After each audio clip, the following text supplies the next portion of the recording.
It was a very good day for me, so it ended up in excess of $700 of credit just for the single afternoon, and make you $700 on Australia Day.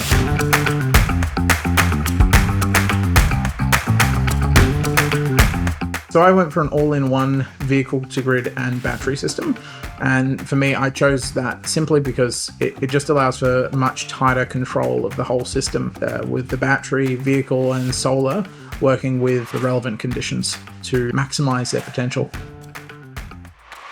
So Amber exposes the real underlying wholesale market prices at my address, and what Amber then allows me to do with their platform is actually be able to have the hardware respond to that. So if I tie the hardware to Amber's platform, it allows it to intelligently buy and or sell at the relevant times where it's most advantageous to do so.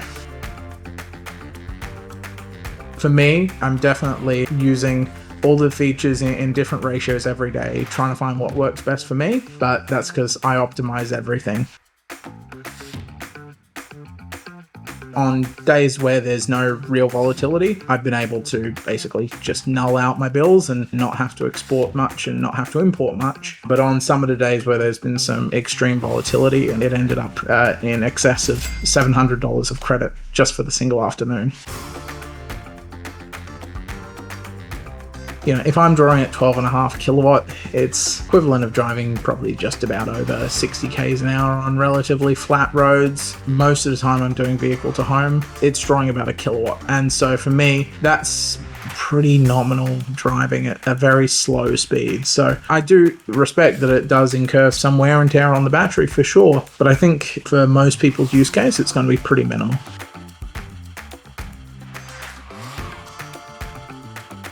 The features I'd personally be looking for in a new EV, we can talk about all the standard EV features like great acceleration and all of that, but now is boiling down to vehicle to grid is a top priority because I've got the investment in it, followed by the ecosystem around that vehicle and the associated support from that manufacturer being a critical piece for me, seeing that if anything did go wrong, they've got my back.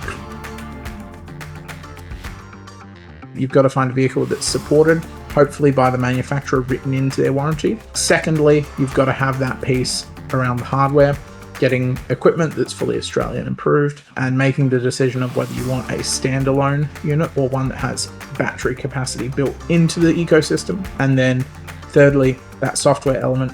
Usually the hardware will have some form of software that supports it and allows it to operate and do the charging and discharging of the vehicle. With solutions like what Amber's testing out in the beta phase right now is more intelligent than that and allows for smart integration with what the house and the broader grid needs and allows you to pull from that vehicle in more intelligent ways.